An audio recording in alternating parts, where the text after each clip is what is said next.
I would say us first joining the Success Society after Accelerate, that showed us what was possible.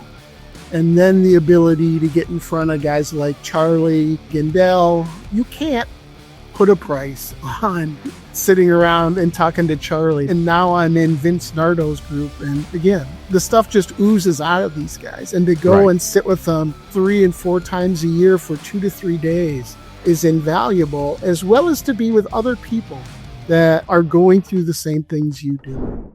Hey, welcome everybody to another episode of the Wealthy Contractor podcast. With me today is Ken Wood from 5-Star Bath Solutions. He's a member of our Success Society, runs a great business with his partner, Mick. And welcome, Ken. Happy you're here. Thanks, Brian. I really appreciate the opportunity. Yeah.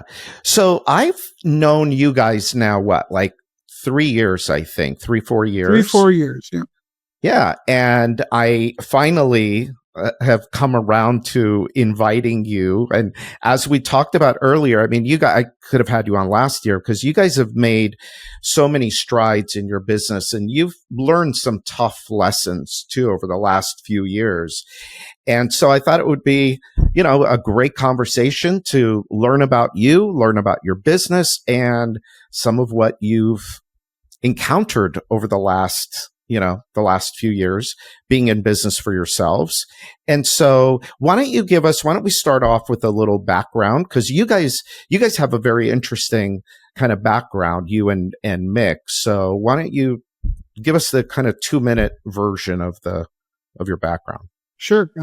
So we started in 2019, Mick and I, and we're business partners. And as you alluded to, Brian, we own 5-Star Bath Solutions, which is a bathroom-only remodeling business in Minneapolis-St. Paul marketplace. It's also part of a franchise system. So 5-Star is a bigger opportunity, or there's multiple 5-Stars throughout the country.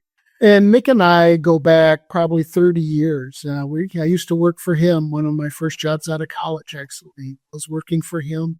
So we'd known each other. We'd stayed in contact.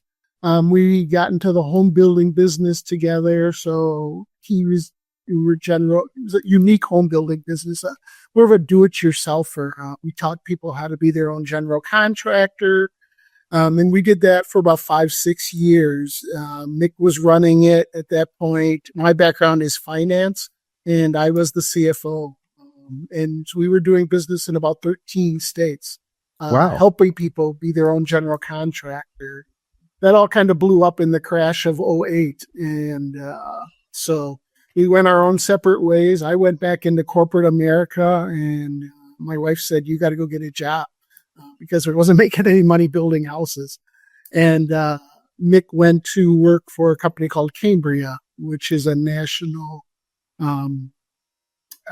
countertops. Yeah. Big operation based here in Minnesota. But they were selling throughout the country, and we bumped into each other actually at church one Sunday, and we don't actually go to the same church, but just happened to work out. And he said, "What are you doing?" And we started talking, and one thing led to another, and we got in the bathroom remodeling business. So good. Yeah. Good. So you went from 0 to 100 real quick, right? Yeah. Well, big learning curve. But I think the division between us works well. Mick's best assets is the sales side. Yeah. That's where he focuses the business. Mine is finance operations. And so it was a natural fit for us. He focused on that area, and I focused on that side of the business. We started out, we had one sales guy that we hired, a guy we knew who was actually selling in the industry, which helped a lot. He was actually working for Rebath at the time. Okay. But Tom came to work with us right from the beginning, and we kind of took off from there. So we went from basically 0 in 2019, and this year we'll probably sell close to $9 million in bathrooms. Amazing. Usually, by the way, that's not a good idea. Bringing people from the industry is usually not a good idea, but it did work for you guys. It does work once in a while. So In the time that I've known you, I mean, there's been lots of, stuff that you guys have had to implement. What are some of the things that, were tough at the beginning? And now, you look back on those things and it's like, oh, wow, I should have done that different. I should have done this different. What are some of those things? There's a lot. And I mean, I would say our path, when we started our business, we really thought that, our goal was to build, it was a 5-year business plan we wrote to go from 0 to 5-6 million. We thought that was kind of the cap on the marketplace at the time. Yeah. And so that's what our focus was. But quickly after getting into it, we realized the opportunity is way bigger than that. And I would say that our first eye-opening experience was probably coming to the very first Accelerate. That's where Mick and I don't know if we met you the very first one, but that's where we got exposure and started to see, hey, it's not just us out there in the world. Now, we also had the support of a franchise system. But I remember the first year we went to our first franchise meeting, one person had done over $1 million in the 5-star system. And we told them, look, we're going to build a $5-6 million a year business. And they looked at us like we were from Mars. Yeah.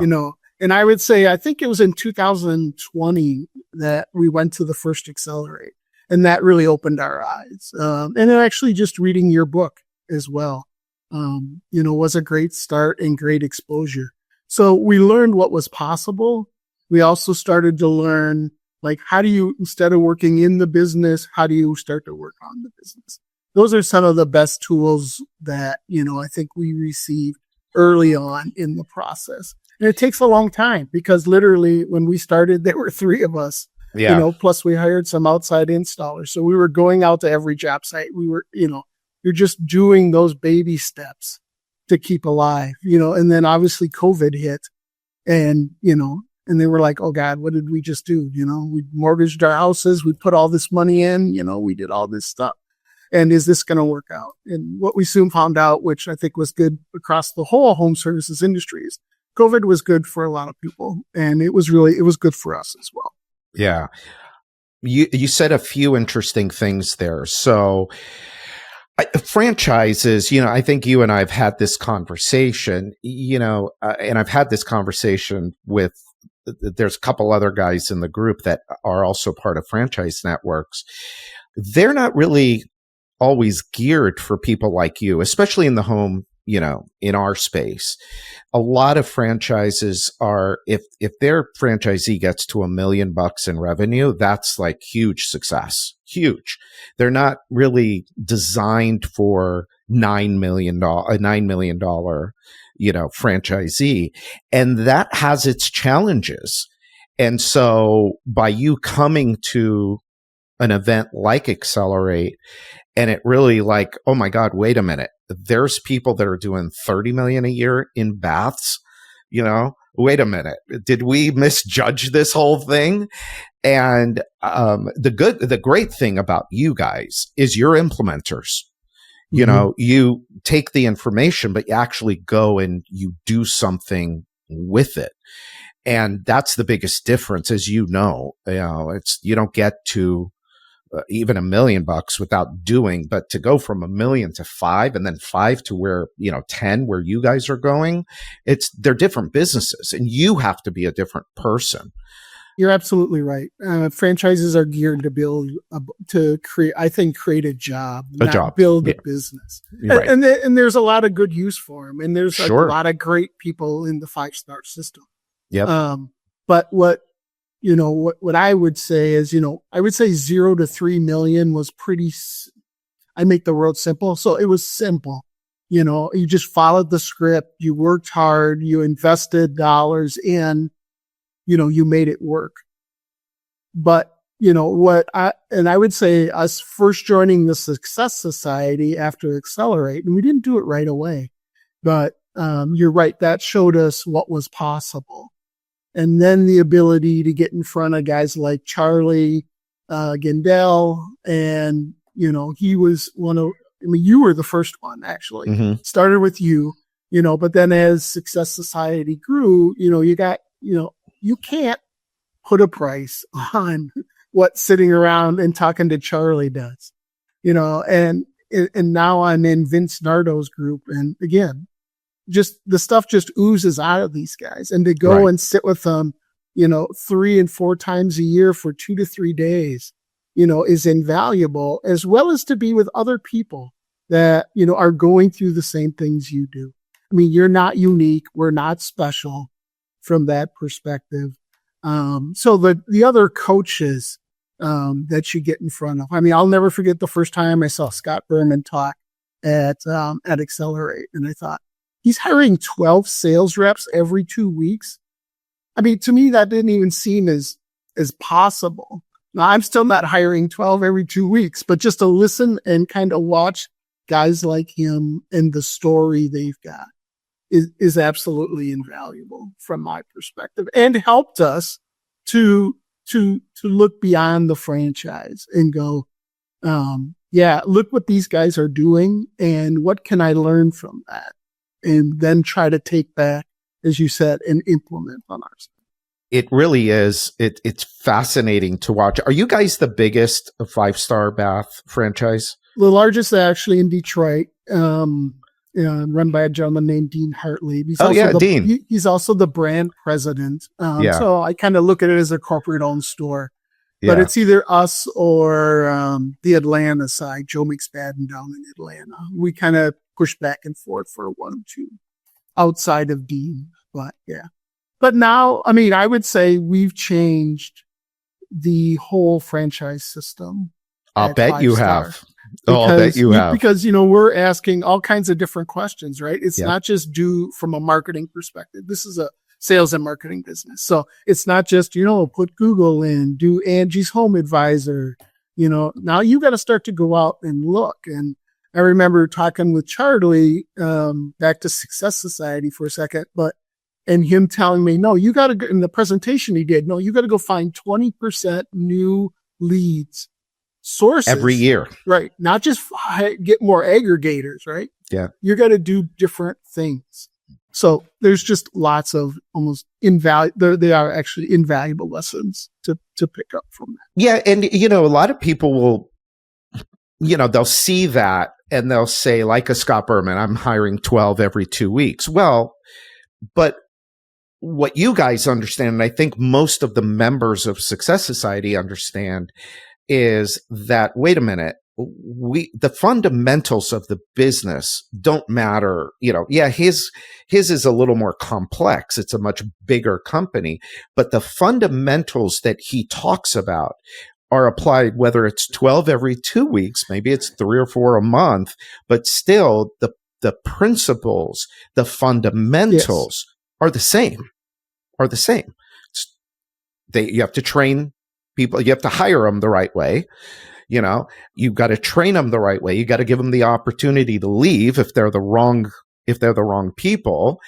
You've got to have a good training program, and then you've got to have a good managing and accountability program afterwards. Whether you have 3 salespeople, 30 salespeople, or Charlie, he's doing that. I just interviewed him. That my people may have already heard that, but he went in temporarily to the RBA in San Francisco, and he, within 2 or 3 months, took them from 35 salespeople to 70 salespeople. But he had a sales management problem that he talked about that applied to, regardless of what size you are. All of those principles apply to every size business.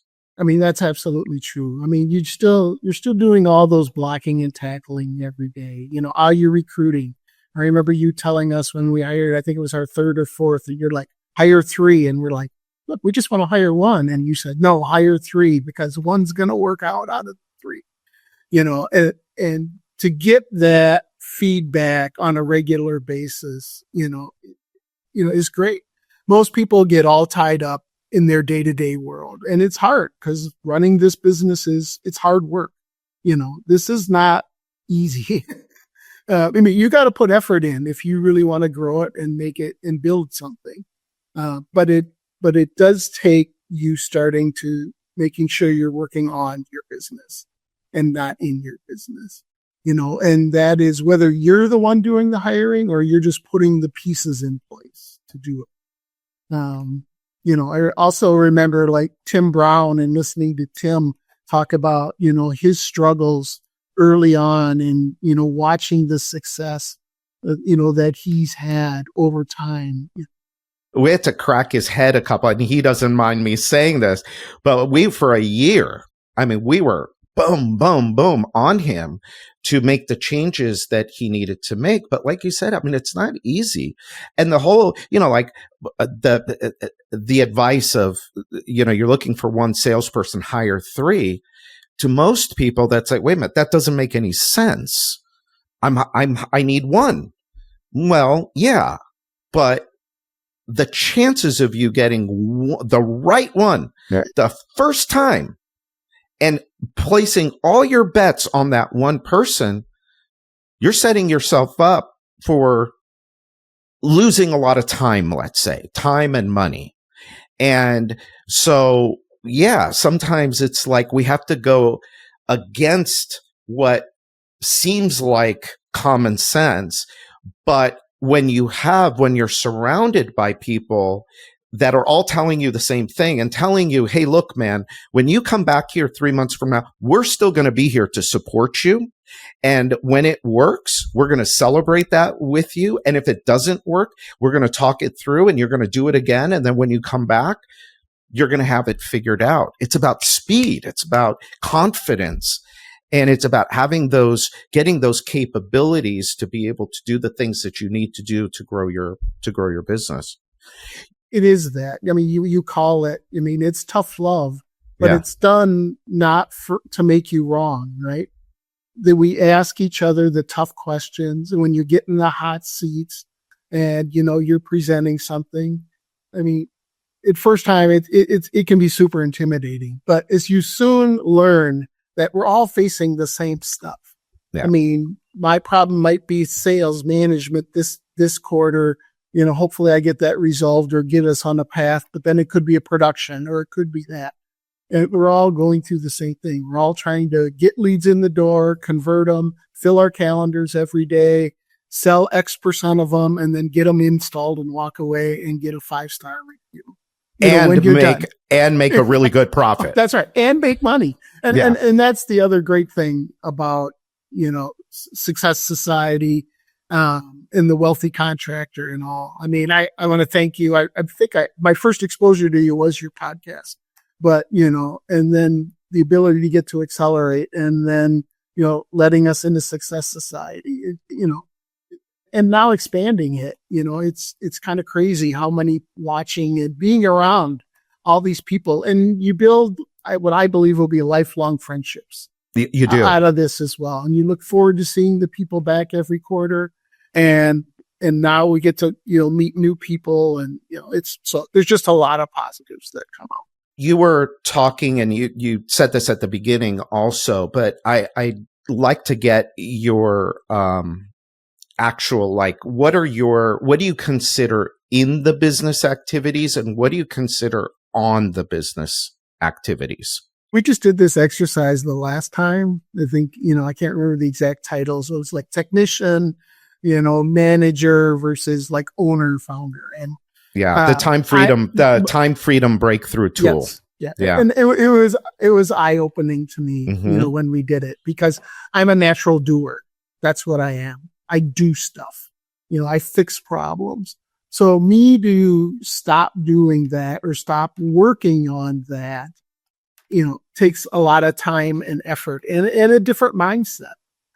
So I would definitely still say I got a ways to go. I'm still probably way too engaged on our finance side more than I should be. And for us, one of the things I was struggling with, and it's always, I don't know if I'm struggling, but I remember coming with one of the quarterlies and said, look, should I go hire a marketing manager or not? And the advice out of the group was, first, you got to go own it and learn it. Cause I didn't have any marketing background whatsoever. And this was at the point where I had to start doing different things than what the franchise brought to the table. And so, the advice from the group was no, go own it. So I kind of dove in. I hired a production manager and got rid of production off my plate because that all reported through me. So then I could take on marketing.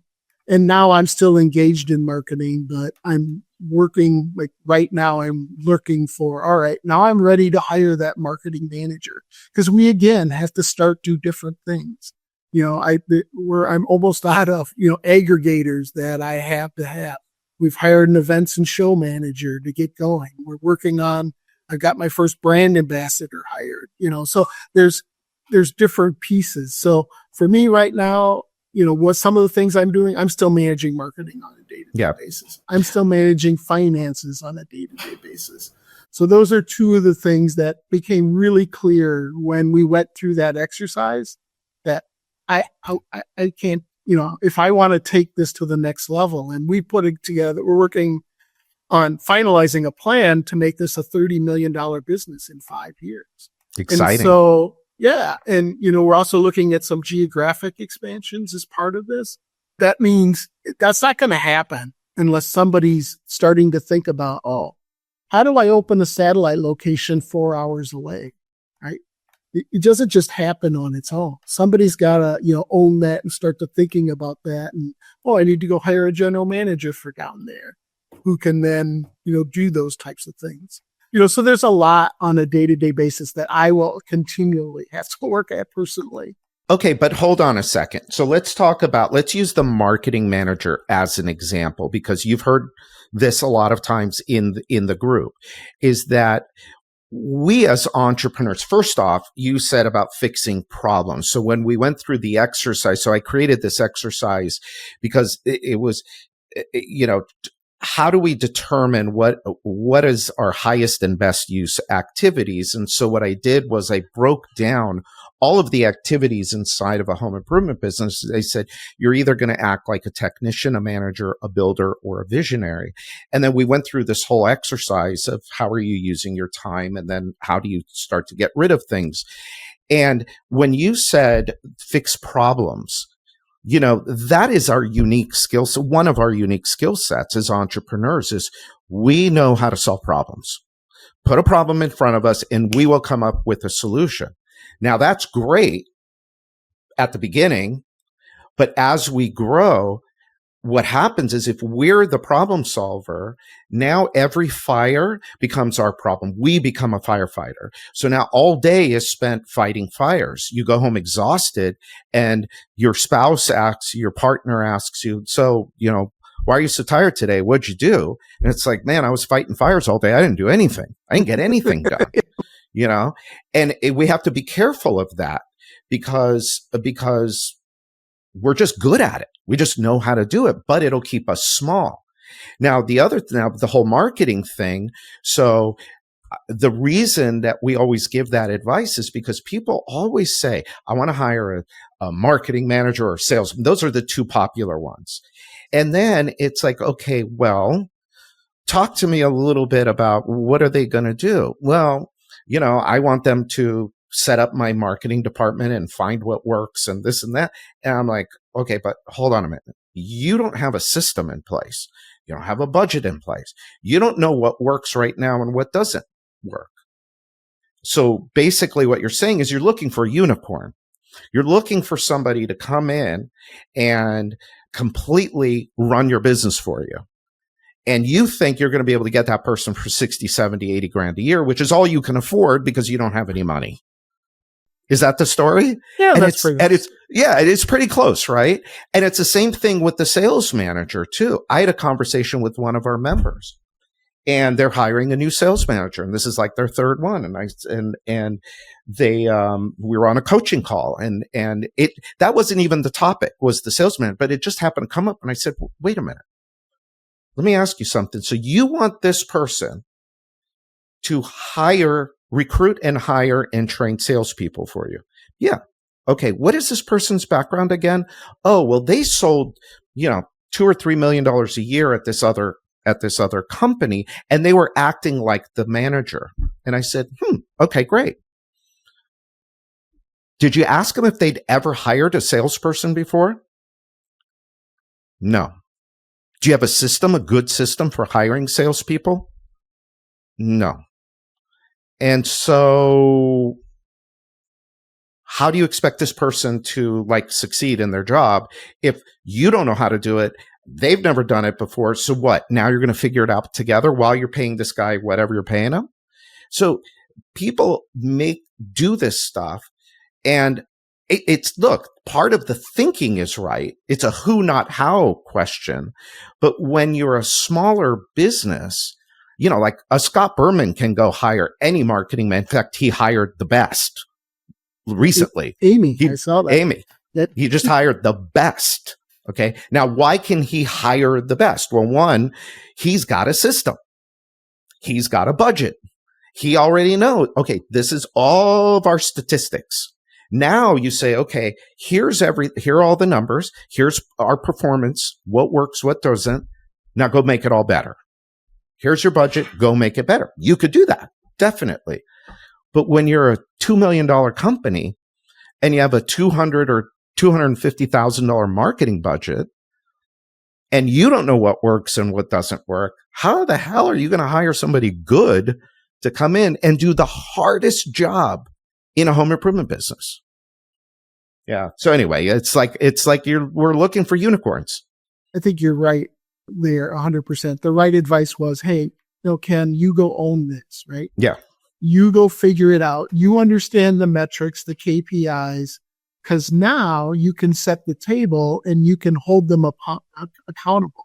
You know what the right questions are to ask when you're in your L10 meeting and, the numbers aren't coming in. And so, that's been really helpful. I now know, I wouldn't say I'm an expert, but, I think I've taken it as far as I can take it. Now I need somebody who can look at it and focus on it, 12 hours a day versus me. But you did it the right way. And look, and a lot of people will say, well, God, I don't want to have that job. Well, then get really good at it fast. Because there's nothing that says you have to do this job for 5 years. You could get all that done if you can get that done in a year and get your KPIs and get your stats, and line by line what's working, what's not, and you've got a budget and you know how to manage the budget, you know how to hold people accountable. Okay, great. Now you can go hire that person. But until you put in the work like you did, then how are you going to know if this person is successful? That's the thing that, and I've done this before too, is like, if you don't know the answers, how are you going to manage somebody? How are you going to, you have to know the answers. You got to know, okay, this is where I want to get to. This is what makes sense for us to get there. And if you don't even know the basics of it, you're just shooting yourself in the foot. Yeah. Absolutely. So, there's just a lot of good stuff that comes out of our quarterly get-togethers. Yeah. If nothing else, you get 2 days to get out of your office and think about your business in a different way. And there's prep work ahead of time you need to be doing and thinking about. But those 2 days, there's never once that I came back and said, well, that was a waste of 2 hours. That was a waste of 2 days. That just has never, ever occurred for me. I come back with more stuff to do than I know I'm going to possibly get done, and more good ideas, to try to implement. But I think that you're not just getting ideas.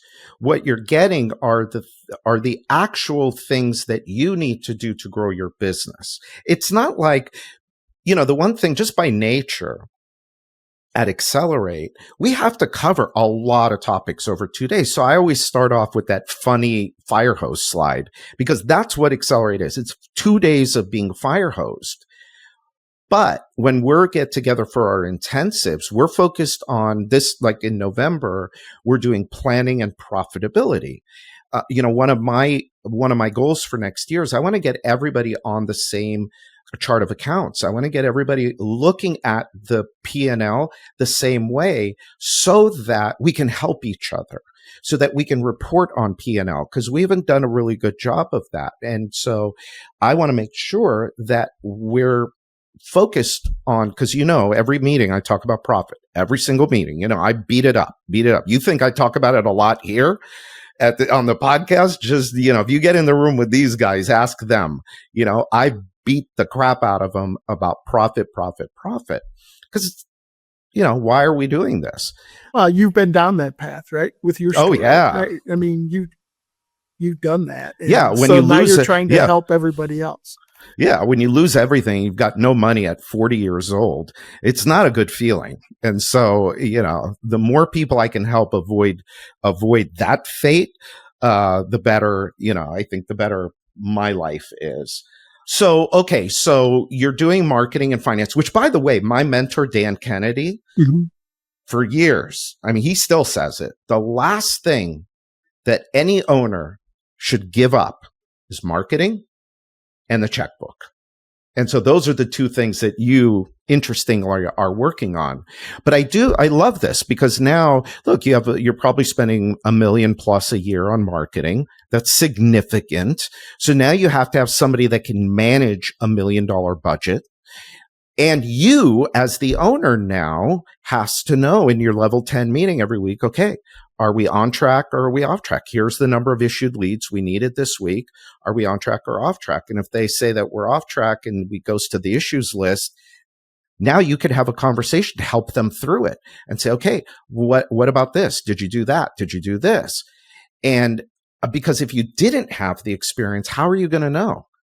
And that's when it just gets away from people. It's like, okay, this week we had to issue 20 leads. We only got 12. All right, well, we'll make it up next week. Well, next week it's 14 and we were supposed to do 20. Well, now we're just every week falling further and further behind. And by the time anybody figures out and says, oh shit, we got to do something about this, the quarter's done and we've made no money. And so, anyway, I can ramble on about that. Yeah, no, I mean, there's lots of good stuff. So. Yeah. And then Mick is focused on the sales team. Yes. And he's killing it over there. How many salespeople now? We have 6 full-time right now, and we will be at 8 by the end of the year. But we are also finally have hit that point that we're hiring a sales manager. We've been doing, I mean, that was our... You're at the right point. That was our big project coming out of the second quarter out in California when we met out there. And so now we've been going through the interview process and we're ready to make an offer because what we realized is, we got to get better at continually adding people and taking, your A, B, C performers and those C's have got to move out. And we were not good at that. We got too emotionally attached to some of our people, which I think is just natural for us. It's natural. Yeah. And we have to do a better job of looking at those numbers objectively. And we weren't as good as we should have been on the training because in the end, Mick just didn't want to do some of those tests anymore. And I'm like, it took me a while to get him there, but I'm like, that's okay. It's, it's not wrong. Let's bring somebody in to focus on helping improve our team, as well as how do we continually bring new people in. It's part of this business. And it's a lesson I had to learn. When I started, I thought, we're going to get salespeople that work for us for life. It's going to be great. We're going to create a great environment, career, and culture. And that's just not the realism of this business. And it took me a while to get to that. On the one hand, it's we want it to be like that. We want people to come and we want to create this incredible culture. And we want people to stay with us for a long time. And that's well and good. However, if people aren't being held accountable to results, you can't grow a business. And so we have, there was, in our group, and I've interviewed him here before, and he talked about this. So I'm not divulging anything that is private or confidential. But John from Gray Boys talked about this, where his family had this company, and they had all of these people that have been there forever. but the business wasn't performing. It wasn't doing well. The parents owned the business and they made a little bit of money every year and they were happy. You know, they did well. But then when John came in, it's like, well, wait a minute. If we want to grow this thing, if we want to build a real business, we can't manage it this way. And then you got to manage to results. And that's how you build a great business. And the great part about that is that it's almost like at the beginning, you have this, you want to do this, you want to be right by people. You want to hire one salesperson. You want them to stay a long time. And then you're going to hire one more and one by one by one. But it doesn't work that way. So you have to go through this period where you're almost like, well, I'm just looking at numbers. Listen, you're a great guy, but you're not working here. Go, I'm going to release you. Go take your unique talents. You're a great person, but go use those talents somewhere else because they're not working here. And you go through a period of that, and it's tough. It's tough. I had to fire somebody. The first time I had to fire somebody in years because I insulated myself from that. I did a good job, and I had to fire somebody recently, and it hurt, and it's horrible, but we're a results-driven company, and so it had to happen. Now, when you do that, though, and you build this culture of accountability and results, and yeah, you're going to let the bottom 20% go all the time. You're going to, and then the top 20% are going to shuffle around a little bit, but you're going to continually build a stronger team. And as you build a stronger team, what starts to happen is what you wanted originally. What you wanted originally are people that are going to stay, people that are going to be, in love with the company and part of the culture and all of that. So then you'll have people that'll stay with you for years. And Charlie had salespeople that had been with him for 20 years. But he had to build that culture first. And you got to go through the discomfort of just looking at results and just looking at numbers. But if you do that right, you build the right culture in the business, then on the other side of it, you'll get what you ultimately wanted at the beginning. But if you don't do that, you'll never get it. At least you'll get it, but you won't make any money. And you won't build a great business. You'll be tied to the business and, be a firefighter all the time. It's no different on the sales side than it is on the production side. Oh, on your installers, are you constantly bringing people in? Are you looking at your whole team and going, yeah, I know you were great. And the other part of our growth and pain is, some really good people who, have been with us for a long time. They're really great and $3 million or $4 million business, but at 9, 10 or 12, which is what we're trying to do next year, they can't play at that level. It's kind of sad, but it's okay. Sad. It's okay though. Yeah.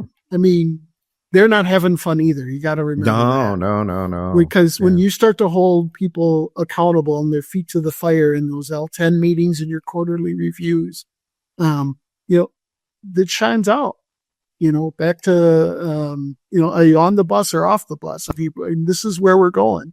You got to decide. Business is serious. I mean, you got to have a strong stomach, and you got to know that as long as you are doing things the right way, that you're being ethical, and that you're not firing people because you don't like them, because of the color of their skin or their religion or who they love, that none of that shit matters. All that matters is, do you understand what your job is? Do you want your job? And then are you committed to the results that we expect from you? And, it's get it, want it. What is it in EOS? What the hell? Get it, want it. Have the capacity to do it. Right. So, so as long as all of that matches up, hey, look, you're going to have a great experience here. We've created something for you to come and succeed. But then also, that does happen, though. What got you here won't get you there. What got you to 10 million now is not what's going to take you to 30 in a few years. And, it's the same it's the same with like your leadership team too. It's like, the marketing manager you hire at 10 million might not be the right marketing manager at 30. Well, that's kind of the interesting part. If you just staying on the EOS thing for just a second, because we live in that world for us. The accountability chart and who's filling the slots. For a long time, Mick and I were filling multiple slots. My goal for next year is we're not filling any of those slots. We're starting to act like more, just being the owners and trying to push the growth, and are we asking the right questions and holding people accountable? Do we have the right team? In the end, you've got to ask yourself that repeatedly. Yeah. Well, that becomes your job as the owner. And by the way, those are my favorite phone calls from members is, Brian, I just hired an integrator. They're doing EOS or something like EOS. And then they're like, oh my God, what do I do now? I don't have anything to do. And they're freaked out over it. You know how many of those freak out conversations I've had? And I'm like, oh my God, I love this. This is my favorite conversation. You're there. You get to decide now what you want to do with your life. And it's a great place. So what do you do? So I've got two last questions for you. These are my nosy, I have a nosy question that I've been asking people lately. And then, I've got a closeout question. So the nosy question is, what do you do after work? Me? Well, I'm a little bit of a workaholic, but I love to read and I listen to a lot of podcasts, yours being one of them. And then I like to play golf. I'm a golfer. And my wife and I like to travel. So it's the other nice thing about, trying to pull yourself out. I can be gone or I can do the stuff I do remotely. So those are kind of our big things. I love it. And we don't have any grandkids yet. So, but our oldest so you son, still have, our oldest son is getting married next year at this time. So, oh, that's awesome. So that'll be the next phase of our life. Yeah. Addie, I got to say this quietly. She's like starting to think grandma. And I'm like, no, woman, not yet. I'm not going to be married. I'm not married to a grandma yet. Yeah. And I am certainly not, and I'm certainly not ready to be a grandpa yet. Yeah. What's the best advice you've ever got or given? That's a great question. I would say the best advice, if you're in this business, get involved with a group like this, with Success Society, the Wealthy Contractor. The ability to intermix and intermingle with other people, whether you're in the back, doesn't matter, if you're John Grabos, who's in the window and siding business, or you're Ryan and Jamie and Madison, or you're me that's just in the bathroom business, or if you're offering multiple products. The ability to intermingle and talk to and pick up the phone and call these people, is just invaluable. You're not out there alone. You're just not in this industry. There's a lot of great people and a ton of people who are constantly giving back. Whether that's Scott Berman, Charlie, Dave Kroll, Vince now. The amount of experience that comes with this group is worth 5 times the price of admission. That's not a reason to raise the cost, but it is worth it from that perspective. And then the other thing I would say is I'm a big Stephen Covey fan. So if you stick and if you want to succeed in life, you just follow the 7 habits of highly effective people, you'll do okay. Yeah. And one of them being my favorite, begin with the end in mind. What are you doing? What are you doing all this for? Well, I appreciate all the nice words about Success Society. We designed it to be a place for people to come together and help each other, encourage each other, and root for each other. Because the reality of it is, when you make $1 million, who can you go tell? Who can you go celebrate with? Not very many people. But in that room oh my God, everybody's going to be thrilled. No envy, no jealousy. And, and you talked earlier about tough love. Well, and that's our number one, I guess, kind of like the guiding principle is we are going to deliver tough love and hard truths, but it always is wrapped around love and respect. It always comes from a place of love and respect, never judgment, never criticism. It's never about ego, me being better than you. Look at me, I'm right, you're wrong. Never. It is always with love and respect. And so I appreciate you being a part of it. You guys are awesome. It's like I look forward to these meetings because I get to see, my friends at these things, and it's just awesome. So real quick, I'll tell everybody that we are doing a discovery day at our next meeting. Go to theentrydoor.info if you want to learn a little bit more. Get into one of our discovery days, talk with Dave. He'll lay out what Success Society is all about. If you like it, you like it. If you don't, you don't.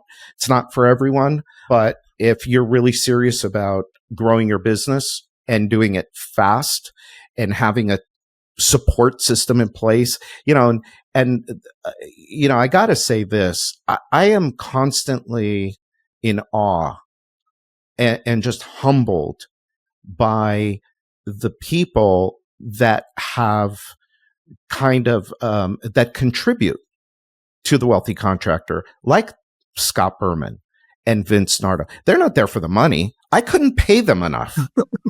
Really. I mean, I just could not pay them. They're not there for the money. They're there to give back. And they're there to help the next group of entrepreneurs. And I'm always just so grateful and humbled by them. It's really cool. It's really cool. But thank you. You are the most important person in the group. You and all of the other members are really, why we do it. And so anyway, theentrydoor.info. Also join us at Accelerate. Accelerate's coming up in February. Ken, thank you for being here. Appreciate it. Give my best to Mick. We maybe we'll have to have Mick on next to get his take on his side of the story, if you will. But you guys are just fantastic guys, and I love having you in the group. And I'll see you in a few weeks. Sounds great. Thanks, Brian. Yeah, thank you. And to everyone listening, and hope you got a ton of value out of this. And until next time, this is Brian Kaskavalsian, and this is the Wealthy Contractor Podcast.